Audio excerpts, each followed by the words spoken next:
ಎಲ್ಲರೂ ನಮಸ್ಕಾರ. ಇದು ಈ ಬೆಳಗಿನ ಸುದ್ದಿ ವಿಶ್ಲೇಷಣೆ. ನಾನು ಶಶಿಧರ್ ಭಟ್. ಇದು ನನ್ನ ಡಿಜಿಟಲ್ ವಾಹಿನಿ, ಸುದ್ದಿ ವಾಹಿನಿ. ಎಸ್, ತಾವು ಇದನ್ನು ಲೈಕ್ ಮಾಡಿ, ಸಬ್ಸ್ಕ್ರೈಬ್ ಮಾಡಿ, ಬೆಲ್ ಐಕಾನ್ನ ಪ್ರೆಸ್ ಮಾಡೋದಕ್ಕೆ ಮರಿಬೇಡಿ. ಹಾಗೆಯೇ ಸಾಧ್ಯ ಆದರೆ ಸಹಾಯ ಮಾಡಿ. ಸ್ವತಂತ್ರ ಪತ್ರಿಕೋದ್ಯಮಕ್ಕೆ ತಮ್ಮ ಸಹಾಯ ಬೆಂಬಲ ಸದಾ ಇರಲಿ. ಎಸ್, ಈ ದೇಶದಲ್ಲಿ ಮಾದರಿಗಳ ಬಗ್ಗೆ ಮಾತನಾಡುವುದಕ್ಕೆ ಹೆಚ್ಚು ಪ್ರಾರಂಭ ಆಗಿದ್ದು 2014 ಈಚೆಗೆ. 2014 ಚುನಾವಣೆಯಲ್ಲಿ ಗುಜರಾತ್ ಮಾದರಿಯ ಬಗ್ಗೆ ಮಾತನಾಡಲಾಯಿತು. ಇಡೀ ವಿಶ್ವದಲ್ಲೇ ಗುಜರಾತ್ ಅಷ್ಟು ಅಭಿವೃದ್ಧಿ ಹೊಂದಿದ ಪ್ರದೇಶವೇ ಇಲ್ಲ ಅಂತ ಹೇಳ್ಕೊಬಂದು ಜನ ನಂಬಿದ್ರು. ಏನೋ ಅದ್ಭುತವಾದದ್ದು ಘಟಿಸಿ ಹೋಗಿದೆ ಗುಜರಾತ್ನಲ್ಲಿ ಅಂತ. ಆದರೆ ಸ್ಲೋಲಿ ಗುಜರಾತ್ನಲ್ಲಿ ಆಗ್ತಾ ಇದೆ ಅನ್ನುವುದು ಬಹಿರಂಗಕ್ಕೆ ಬರತೊಡಗಿತು. ಗುಜರಾತ್ನಲ್ಲಿ ಕಟ್ಟಿದ ಸೇತುವೆಗಳು ನೆಲಕ್ಕೆ ಉರುಳತೊಡಗಿದವು. ಅದಾದ ಮೇಲೆ ಇದ್ದಕ್ಕಿದ್ದ ಹಾಗೆ ಬಿಜೆಪಿ ಮತ್ತು ಸಂಘ ಪರಿವಾರ ಗುಜರಾತ್ ಮಾದರಿಯ ಬಗ್ಗೆ ಮಾತನಾಡೋದನ್ನು ನಿಲ್ಲಿಸಿತು. ಯಾಕೆಂದ್ರೆ ಸತ್ಯ ನಮ್ಮೆಲ್ಲರ ಎದೆಗೆ ಒದೆಯೋ ಹಾಗೆ ಬಂದು ನಿಂತಿತ್ತು. ಸೊ ಗುಜರಾತ್ ಮಾದರಿಯನ್ನ ಮಾತನಾಡುವುದನ್ನೇ ಸಂಪೂರ್ಣವಾಗಿ ನಿಲ್ಲಿಸಲಾಯಿತು. ಇತ್ತೀಚೆಗೆ ಗಮನಿಸಿ, ಗುಜರಾತ್ ಮಾದರಿ ಬಗ್ಗೆ ಯಾರು ಮಾತಾಡಲ್ಲ. ಬಿಜೆಪಿ ನಾಯಕರುಗಳು ಮಾತಾಡಲ್ಲ.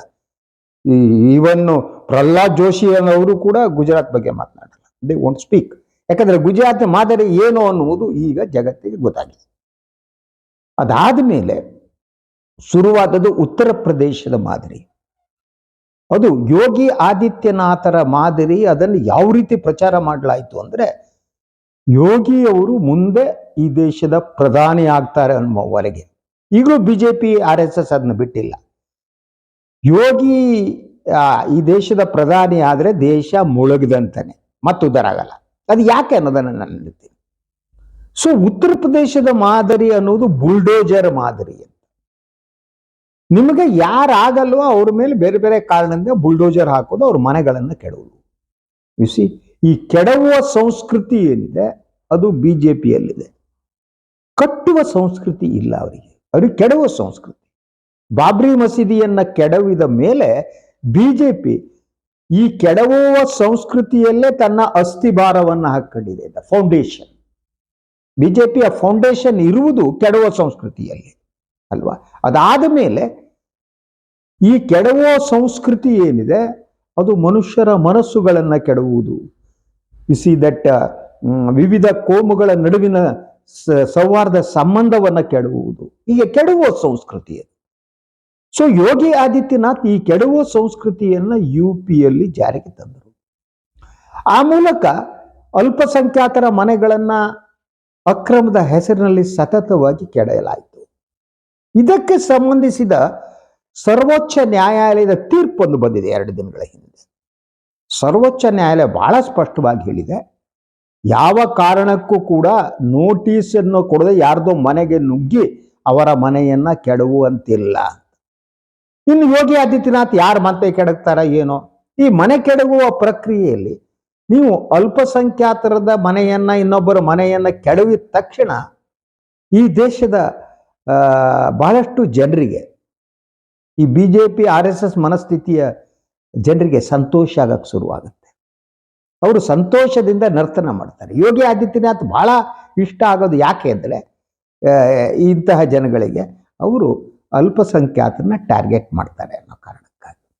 ಈ ಯೋಗಿ ಆದಿತ್ಯನಾಥ್ ಮಾದರಿ ಅನ್ನುವುದು ಅಪಾಯಕಾರಿಯಾದದ್ದು ಅಂತ ಹೇಳ್ತೀನಿ. ಈಗೊಂದು ಅಲ್ಲಿಯ ಮಹಿಳಾ ಆಯೋಗ ಒಂದು ಶಿಫಾರಸ್ ಮಾಡಿದೆ, ಯೋಗಿಯವರನ್ನು ಜಾರಿಗೆ ತರ್ಬೋದು. ಈ ತೀರ್ಪಂತೂ ಭಾರತವನ್ನು ಸುಮಾರು 2-3 ಸಾವಿರ ವರ್ಷಗಳ ಹಿಂದಕ್ಕೆ ತಗೊಂಡೋಗುತ್ತೆ. ತಗೊಳ್ಳೋದು ಮಾತ್ರ ಅಲ್ಲ, ಎಂಥ ಅಪಾಯಕಾರಿಯಾದ್ದು ಅಂದರೆ ಅದು ಮಹಿಳೆಯರನ್ನ, ಈಗ ಇಸ್ಲಾಂನಲ್ಲಿ ಬುರ್ಕಾ ಹಾಕಲಾಗುತ್ತಲ್ಲ, ಅದಕ್ಕಿಂತ ಹಾರಿಬಲ್ ಸಿಚುವೇಶನ್ಗೆ ತಗೊಂಡೋಗಿ ನಿಲ್ಲಿಸುತ್ತೆ. ಅದಕ್ಕೆ ಸಂಬಂಧಪಟ್ಟಿದ್ದ ವರದಿ ಕೂಡ ಇವತ್ತು ಪತ್ರಿಕೆಗಳಲ್ಲಿ ಬಂದಿದೆ. ಆ ವರದಿಗಳನ್ನ ನೀವು ನೋಡಿದರೆ ಇದರ ಅಪಾಯ ಅರ್ಥ ಆಗುತ್ತೆ. ಮಹಿಳೆಯರ ವಿರುದ್ಧ ಹೆಚ್ಚುತ್ತಿರುವ ಲೈಂಗಿಕ ದೌರ್ಜನ್ಯ ಅಪರಾಧಗಳೇನಿವೆ, ಪ್ರಕರಣಗಳೇನಿವೆ, ಅದು ನಡೆಯದಂತೆ ತಡೆಯುವುದಕ್ಕಾಗಿ ಅಲ್ಲಿನ ಮಹಿಳಾ ಆಯೋಗ ಒಂದು ತೀರ್ಮಾನವನ್ನು ತೆಗೆದುಕೊಂಡಿದೆ, ಒಂದು ಶಿಫಾರಸು ಮಾಡಿದೆ. ಏನದು ಶಿಫಾರಸು? ಮೊದಲನೇದಾಗಿ ಯಾರು ಮಹಿಳೆಯರಿದ್ದಾರೆ ಅವರು ಪುರುಷ ಟೈಲರ್ಗಳಿಗೆ ಹತ್ರ ಹೋಗಿ ಬಟ್ಟೆಯನ್ನ ಹೊಲಿಸುವಂತಿಲ್ಲ. ಯಾಕೆ ಅಂತ ಅಂದ್ರೆ ಪುರುಷ ಟೈಲರ್ಗಳು ಅಳತೆ ತೆಗೆದುಕೊಳ್ಳುವ ಏನು ಮಹಿಳೆಯರ ಅಳತೆ ತೆಗೆದುಕೊಳ್ತಾರೆ, ಆಗ ಅವರಲ್ಲಿ ಲೈಂಗಿಕ ಆಸಕ್ತಿ ಜಾಸ್ತಿ ಆಗುತ್ತಂತೆ. ಗ್ರೇಟ್ ಮಹಿಳಾ ಆಯೋಗ ಆಫ್ ಉತ್ತರ ಪ್ರದೇಶ್. ಆಯ್ತಾ? ಸೊ ಆ ಕಾರಣಕ್ಕಾಗಿ ಅವರು ತೆಗೆದುಕೊಳ್ಳೋ ಹಾಗಿಲ್ಲ. ಅದರ ಬದಲಿಗೆ ಮಹಿಳೆಯರು ಏನು ಬಟ್ಟೆ ಹೊಲಿಸ್ಬೇಕು, ಅವ್ರು ಮಹಿಳಾ ಟೈಲರ್ಗಳೇ ಹೊಲಿಸ್ಬೇಕು. ಅದಕ್ಕಿಂತ ಮಹಿಳಾ ಟೈಲರ್ ಅಪಾರ್ಟ್ಮೆಂಟ್ ಎಲ್ಲ ಮಾಡ್ಬೇಕಾಗುತ್ತೆ. ಇನ್ನು ನೆಕ್ಸ್ಟ್ ಏನ್ ಹೇಳ್ತಾರೆ ಗೊತ್ತಾ ನಿಮ್ಗೆ? ಸೊ ಯಾರು ಹಿಂದೂ ಮಹಿಳೆಯರಿದ್ದಾರೆ ಅವರು ಹಿಂದೂ ಮಹಿಳಾ ಟೈಲರ್ಗಳ ಹತ್ರ ಮಾತ್ರ ಬಟ್ಟೆ ಹೊಲಿಸ್ಬೇಕು ಅನ್ನೋ ಲೆವೆಲ್ ಬರ್ತಾರೆ.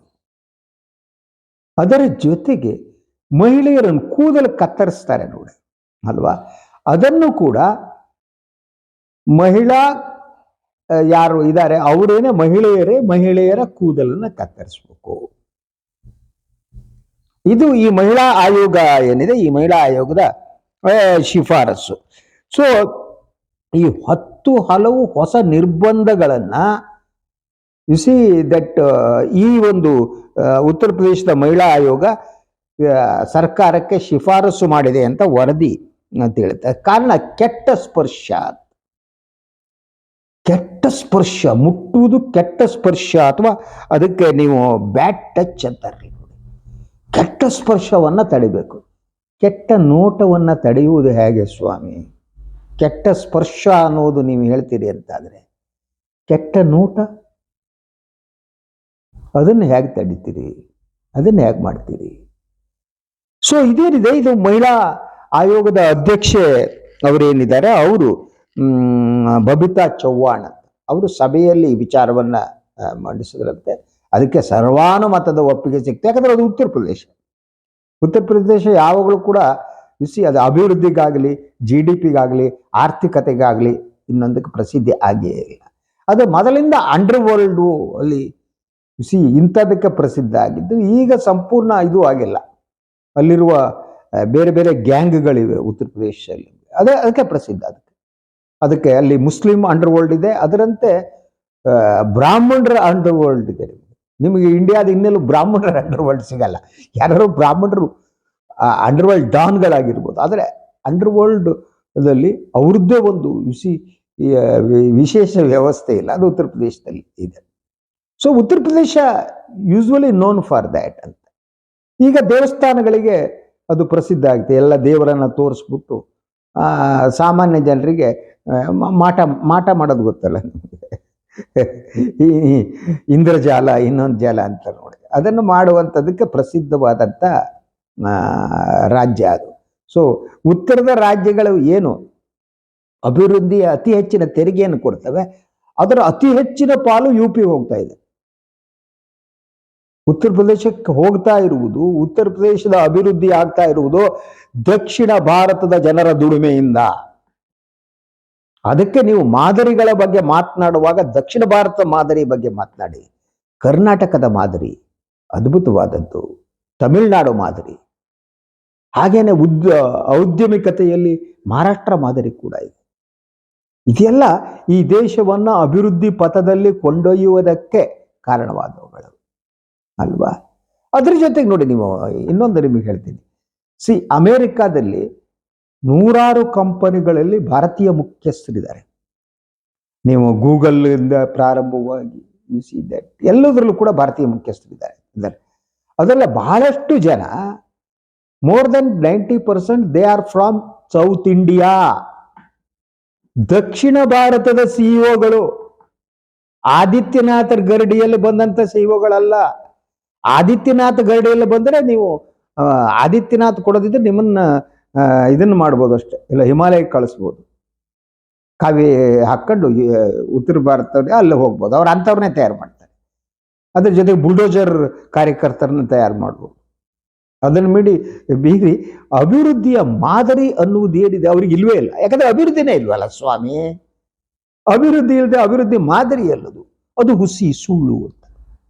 ಗುಜರಾತ್ ಅಭಿವೃದ್ಧಿಯ ಮಾದರಿ ಹೇಗೆ ಸುಳ್ಳು, ಹಾಗೆ UPಗೂ ಅಭಿವೃದ್ಧಿಯ ಮಾದರಿಯನ್ನಿಲ್ವ, ಅಲ್ಲಿರುವ ಮಾದರಿ ಅಪಾಯಕಾರಿಯಾದ ಮಾದರಿ. ಅದು ಬುಲ್ಡೋಸರ್ ಮಾದರಿ, ಮಹಿಳೆಯರ ಸ್ವಾತಂತ್ರ್ಯವನ್ನೇ ಕಸಿದುಕೊಳ್ಳುವ ಮಾದರಿ. ಅವರು ಮಹಿಳೆಯರು ಸ್ವತಂತ್ರವಾಗಿ ಯಾವುದೋ ಟೈಲರ್ ಹತ್ರ ಹೋಗಿ ಬಟ್ಟೆ ಹೊಲಿಸಿಕೊಳ್ಳದಿರುವಂತ ಒಂದು ಸ್ಥಿತಿ, ಬ್ಯಾಡ್ ಟಚ್ ಅಂತ. ನೀವು ಬ್ಯಾಡ್ ಟಚ್ ಅನ್ನುವುದಿದ್ರೆ ನೀವು ನಿಮ್ಮ ಪುರುಷರನ್ನ ಸರಿಪಡಿಸಿ, ಅವರ ಮನಸ್ಥಿತಿಯನ್ನ ಸರಿಪಡಿಸಿ. ಅದನ್ನ ಯೋಗಿ ಆದಿತ್ಯನಾಥರ ಮಹಿಳಾ ಆಯೋಗ ಮಾತಾಡಲ್ಲ. ಯಾಕೆ ಮಾತಾಡಲ್ಲ ಅಂದ್ರೆ ಅವರ ಮನಸ್ಥಿತಿಯಲ್ಲಿ ಪುರುಷ ಪ್ರಾಧಾನ್ಯತೆ ಅನ್ನುವುದಿದೆಯಲ್ಲ, ಅದು ನಾಟ್ಯ ಆಡ್ತಾ ಇದೆ. ಅವರಿಗೆ ಮಹಿಳೆಯರ ಬ್ಯಾಡ್ ಟಚ್ ಅನ್ನುವುದಿದ್ರೆ ಅದನ್ನ ತಡೆಯೋದಕ್ಕೆ ಪುರುಷರಿಗೆ ಏನ್ ಮಾಡ್ಬೇಕು ಅಂತ ಆಲೋಚನೆ ಮಾಡಲ್ಲ ಅವರು ಮಹಿಳೆಯರು ಇಲ್ಲಿ ಹೋಗಬೇಕು, ಇಲ್ಲಿ ನಿರ್ಬಂಧವನ್ನ ಹೇರಲಾಗ್ತಾ ಇದೆ. ಇನ್ನು ನೆಕ್ಸ್ಟ್ ಮಹಿಳೆಯರು ಕೆಲಸವನ್ನು ಮಾಡುವಂತಿಲ್ಲ, ಕಚೇರಿಗೆ ಹೋಗುವಂತಿಲ್ಲ, ಅವರು ಅಡುಗೆ ಮನೆಯಲ್ಲೇ ಕೂತಿರ್ಬೇಕು, ಬಾಗ್ಲಾಕೊಂಡಿರ್ಬೇಕು, ಪರದಾ. ಈಗ ಮುಸ್ಲಿಮರಲ್ಲಿ ಬುರ್ಕಾ ಇದ್ದಾಗೆ ಹಿಂದೂಗಳಲ್ಲಿ ಪರದಾ ವ್ಯವಸ್ಥೆ ಇದೆ. ಅದು ರಜಪೂತ್ರ ಕಾಲದಿಂದ ಬಂದಿದ್ದು ಪರದೆ ಅಲ್ವಾ, ಅವ್ರು ಹೀಗೆ ಬಿಟ್ಕೊಂಡಿರ್ತಾರೆ. ಮತ್ತು ಮಹಾರಾಜರ ಕಾಲದಲ್ಲಿ ಮಹಿಳೆಯರು ಏನಿದ್ದಾರೆ ಅವರು ಆಸ್ಥಾನಕ್ಕೆ ಬರುವಂತಿರಲಿಲ್ಲ. ಅವರಿಗೆ ಪ್ರತ್ಯೇಕ ಮೇಲ್ಗಡೆ, ಅರಮನೆ ಮೇಲ್ಗಡೆ ವ್ಯವಸ್ಥೆ ಮಾಡಲಾಗ್ತಿತ್ತು ಅಲ್ವಾ, ಅಂತ ಒಂದು ಇತ್ತು. ಈಗ ಅದಕ್ಕೆ ಯೋಗಿ ಆದಿತ್ಯನಾಥ್ ಅವರು ಕರ್ಕೊಂಡು ಹೋಗ್ತಾರೆ ಮಹಿಳೆಯರಿಗೆ. ಸಂಪೂರ್ಣವಾಗಿ ಮಹಿಳಾ ಸ್ವಾತಂತ್ರ್ಯವನ್ನ ಹರಣ ಮಾಡಿ ಅವ್ರನ್ನ ಅಡುಗೆ ಮನೆಗೆ ಸೀಮಿತವಾಗಿ ಕೂಡಿಸ್ತಾರೆ. ಅದು UP ಮಾದರಿ. ಅವರು ಪರದೆ ಹಾಕೊಂಡು ಕೂತ್ಕೋಬೇಕು. ನಂತರ ನೆಕ್ಸ್ಟ್ ಒಂದು ಹೇಳ್ತಾರೆ, ನಿಮ್ಮ ಮನೆಗೆ ಯಾರು ಪುರುಷ ಅತಿಥಿಗಳು ಬಂದ್ರೆ ಹೊರಗೆ ಬಂದು ಕಾಣಿಸ್ಕೋಬೇಡಿ, ಹೆಣ್ಮಕ್ಳನ್ನ ಬಿಡಬೇಡಿ ಹೊರಗಡೆ, ಯಾಕಂದ್ರೆ ಅವ್ರು ಬಂದು ಮಾತನಾಡ್ಬೋದು. Shake hand, bad touch, bad touch, bad touch. ಆದ್ದರಿಂದ ಪುರುಷರು ಮಹಿಳೆಯರು ದೂರ ನಿಂತ್ಕೋಬೇಕು, ಹ್ಯಾಂಡ್ ಶೇಕ್ ಮಾಡಬಾರ್ದು, ದೂರದಲ್ಲಿ ನಿಂತ್ಕೋಬೇಕು, ಅಡುಗೆ ಮಲ್ಲೇ ಇರ್ಬೇಕು. ಅವರು ಬೇರೆ ಪುರುಷರು ಗೆಸ್ಟ್ ಮನೆಗೆ ಬಂದಾಗ ಅವರನ್ನ ಒಂದು ಹಂತದಲ್ಲಿ ಕೂಡಿಸ್ಬೇಕು, ಆಗ ಮಹಿಳೆಯರು ಹೊರಗೆ ಬರಬಾರ್ದು. ಯಾವ ಸ್ಥಿತಿ ಸ್ವಾಮಿ ಇದು? ಯಾವ ಸೀಮೆ ಮಹಿಳಾ ಆಯೋಗ? ಇಂತಹ ಒಂದು ಮಹಿಳಾ ಆಯೋಗ ಇದೆ ಅನ್ನುವುದೇನಿದೆ ಅದುವೇ ಅವಮಾನಕರವಾದ್ದು. It's two dangerous. ಆದ್ದರಿಂದ ನಾವು ದಕ್ಷಿಣದ ಮಾದರಿಗಳ ಬಗ್ಗೆ ಆಲೋಚನೆ ಮಾಡಬೇಕು. That is the thing. ಅದು ಕರ್ನಾಟಕದ ಮಾದರಿ ಕೂಡ ಗ್ರೇಟ್ ಆಗಿದೆ, ಅನುಮಾನ ಇಲ್ಲ. ಆ ಕಾರಣಕ್ಕೆ ಇವತ್ತು ನೀವು ಬೆಂಗಳೂರು ಇರಲಿ, ಬೆಂಗಳೂರು ಒಂದು ಕನಸು, ಕೆಂಪೇಗೌಡರು ಕನಸು ಕಟ್ಟಿದ್ರು, ಬೆಂಗಳೂರು ಬೆಳೀತು. ಮತ್ತು ಇಲ್ಲಿಯ ಜನ ಸಿ ದಟ್ ಸೌಮ್ಯರು, ಹೊಸಬ ಬರೋವರಿಗೆಲ್ಲ ಆಯ್ಕೆಗೆ ಅವಕಾಶ ನೀಡಿದ್ರು. ಬೆಂಗಳೂರು ಬೆಳೀತು, ಬೆಂಗಳೂರು ಆರ್ಥಿಕತೆ ಬೆಳೀತು, ಕರ್ನಾಟಕದ ಆರ್ಥಿಕತೆ ಬೆಳೀತು. ಹಾಗೆ ಚೆನ್ನೈ, ಅವು ದ್ರಾವಿಡ ಸಂಸ್ಕೃತಿಯಲ್ಲಿ ಬೆಳೆದದ್ದು, ಅಲ್ಲಿ ಕೂಡ ಹಾಗೇನೆ ಚೆನ್ನೈ ಬೆಳೀತು, ಆರ್ಥಿಕತೆ ಬೆಳೀತು. ನೀವು ಬಾಂಬೆ ನೋಡಿದರೆ, ಬಾಂಬೆ ಎಂತ ನಗರ ಇನ್ನೊಂದಿಲ್ಲ. ಅಲ್ಲಿ ಎಲ್ಲ ಕಡೆಯಿಂದ ಬಂದ ಜನ ಅವರು ತಮ್ಮ ಬದುಕನ್ನು ಕಟ್ಕೊಂಡು ಹೋಗ್ತಾರೆ. ಅದರಿಂದ ಅಲ್ಲಿ ಆರ್ಥಿಕತೆ ಬೆಳೀತು. ಸೊ ಇಂತಹ ಒಂದು ದೇಶದಲ್ಲಿ UP ಮಾದರಿ ಅನ್ನುವುದು ಅಪಾಯಕಾರಿಯಾದ್ದು. Everybody should oppose. ಆ ಮಾದರಿ ಬರದಂತೆ ನೋಡ್ಕೋಬೇಕಾಗಿದೆ. ಹೆಣ್ಣುಮಕ್ಕಳು ಎಸ್ಪೆಷಲಿ ನಿಮ್ಮ ಸ್ವಾತಂತ್ರ್ಯವನ್ನ ಸಂಪೂರ್ಣವಾಗಿ ಯೋಗಿ ಕಳ್ಕತಾನೆ. ಗೊತ್ತಿಲ್ಲ ನಿಮ್ಮನೆ ಗಂಡಸರಿಗೆಲ್ಲ ಅವರು ಕಾವಿ ಹಾಕಿ ಬಿಡ್ತಾರೋ ಇಲ್ಲ ಗೊತ್ತಿಲ್ಲ. ಅಪಾಯಕಾರಿಯಾದ ಆಡಳಿತ, ಅಪಾಯಕಾರಿಯಾದ ಮಾದರಿ. ಅಲ್ಲಿರುವ ರೀತಿಯ ಮಹಿಳಾ ಆಯೋಗ ಎಲ್ಲ ಕಡೆ ಇದ್ರೆ ಈ ದೇಶದ ಕತೆ ಮುಗೀತು. Let's wait and see. ಇದು ಈ ಬೆಳಗಿನ ಸುದ್ದಿ ವಿಶ್ಲೇಷಣೆ. ಇನ್ನೊಂದು ವಿಚಾರದೊಂದಿಗೆ ಮತ್ತೆ ಬರ್ತೀನಿ. ನನ್ನ ವಾಹಿನಿ ಲೈಕ್ ಮಾಡಿ, ಸಬ್ಸ್ಕ್ರೈಬ್ ಮಾಡಿ, ಬೆಲ್ ಐಕಾನ್ನ ಪ್ರೆಸ್ ಮಾಡೋದಕ್ಕೆ ಮರಿಬೇಡಿ. ಹಾಗೆ ಸಾಧ್ಯ ಆದರೆ ಸಹಾಯ ಮಾಡಿ. ಸ್ವತಂತ್ರ ಪತ್ರಿಕೋದ್ಯಮಕ್ಕೆ ತಮ್ಮ ಪ್ರೀತಿ ಕೃಪಾಶೀರ್ವಾದ ಸದಾ ಇರಲಿ. ನಮಸ್ಕಾರ.